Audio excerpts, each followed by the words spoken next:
Hey YouTube family, today I'm going to be sharing our playroom reveal with you, as well as some playroom design sort of considerations.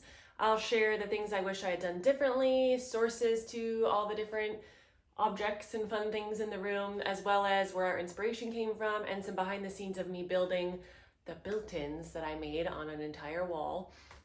So stick around if you're interested in playroom, design, organization, function, ideas, inspiration, any of that, because it's coming.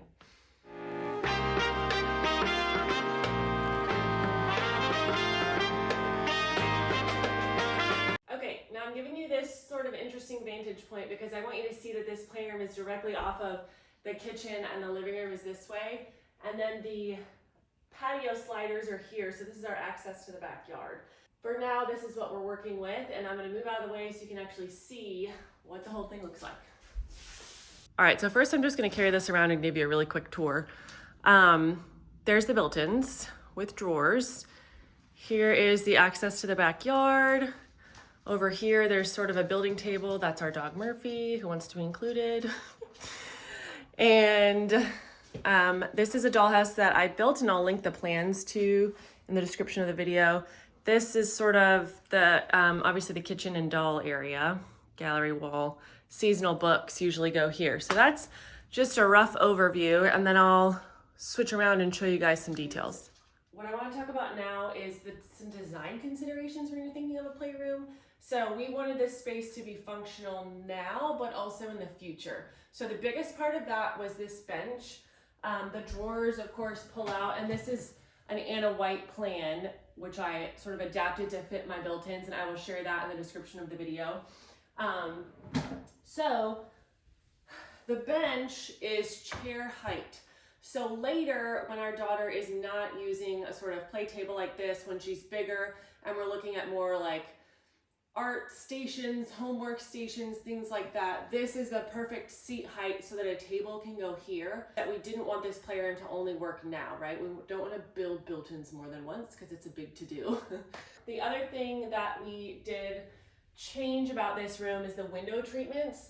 So these are leftover curtains that I had, and my mom, who is an amazing seamstress, hemmed. I already had a panel over here, 2 panels over here, so she hemmed those so they weren't dragging all over the floor. And then she hemmed these so that they are sort of essentially the windowsill height. I did also have to remove a windowsill from this window, and then I drywalled it up, and I'll show you a close-up of that. My mom also made these adorable pillows, and this fabric is from Japan, where my daughter was born when we were stationed there overseas.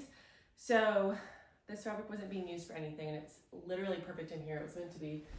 Oh, the other thing my amazing seamstress mother did, I forgot to say, besides these pillows and hemming all my curtains, is I ordered cushion foam from Foam Factory, and then I ordered fabric from Fabric Guru. This is Krypton fabric, which if you know anything about fabric, it's like essentially your indestructible fabric. And then she made me these box pillow cushions with zippers on the back so I can take them off and wash them if I need to.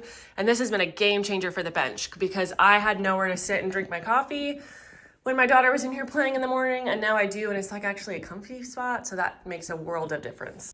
So another design consideration for this space, if you have a toddler or a young child, you know that when you organize their toys into bins, what happens? They pull the bins out, they dump them upside down. So this is why I chose the drawers, because guess what? Drawers you can open and you can't dump them. I mean, unless your toddler's like super strong, you can get them off their tracks. Mine's not. So she used to have bins of animals and bins of dollhouse people. And what would happen is she'd take the bin out and dump it upside down to find what she wanted. And I just felt like I was constantly cleaning. So that was why instead of open shelves here, I went with drawers. And this was much more difficult. This house is about 12 years old, and I don't think it has a single plumb wall in it. So making this level and getting the drawer slides to go was very tricky. This one still doesn't work great. Okay, I mean, it looked pretty good there, but that was the one that gave me the most trouble. We've got some extra dress-up stuff in there. And then the other thing that our biggest problem was in our playroom was the dress-up stuff. So I made this cabinet a dress-up closet, essentially. It can be changed later. Like later I can easily add shells, but for right now, my daughter is 3 and this works great for us. And previously this was just in a big pile inside of a TV stand. So that's great. So much better. Books are up here, and then she's got usually a seasonal selection over here that she can get to on her own. So that was the other goal, is just giving her some autonomy. This is art supplies, games, and puzzly things. So all of this, I know this is probably so scary for most people to see paint just like sitting out for a toddler to get to, but my degrees are in art education and photography, so she has had access to art materials since she was like 6 months old. And we have worked a lot on how to use them properly and safely. So she's really good about not, just like taking out paint and painting the walls. Knock on wood. We've never had that happen. All right, let's get into what I would do differently since we talked about all the design stuff. There's not much, just some minor things. Like I would consider this room to be like 98-ish% complete. However, there's some finishing touches that I feel like I could have done a little bit better. So if you're watching this, just don't do what I do. Every time I start a project, I tell myself, this time I'm gonna take it slow. I'm gonna do everything perfectly.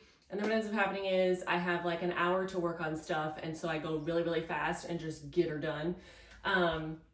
So I'll show you what I think 2 or 3 things that I would have done differently really quickly, and then I'll let you go. All of the things I would have done differently have to do with my built-ins. When I was building these, I decided I wanted them to be like not movable. I did not use shelf pins, which I kind of regret, but there's a reason I regret that, and that is because I was silly and put my Craig holes underneath. And as I was building them, I was thinking, maybe I should just flip these because then you won't see them. But then I thought, I'll just fill them with wood glue and sand the heck out of them and it'll be fine. Well, guess what, guys? It was not fine. It doesn't look great. I've only done it like 1 coating of wood filler and sanded it once. And obviously you can see it doesn't look that wonderful. So that's a regret I have. I should have put the Craig holes here, or I should have just done shelf pins so that they were movable shelves. The other thing is, here's my beautiful cabinet doors, right? They do match my kitchen cabinets pretty well. My router was dead, so I had to use my table saw to make notches for my plywood, 1/4-inch plywood. And then I got really excited about the cabinet doors getting done, and I just threw some wood filler on and like halfway sanded it and put 1 coat of paint on the back of these doors because I just really wanted to get them on. So that's regret number 2, is why did I let this stay so sloppy? So one day I might redo the cabinet doors, but that day is not today.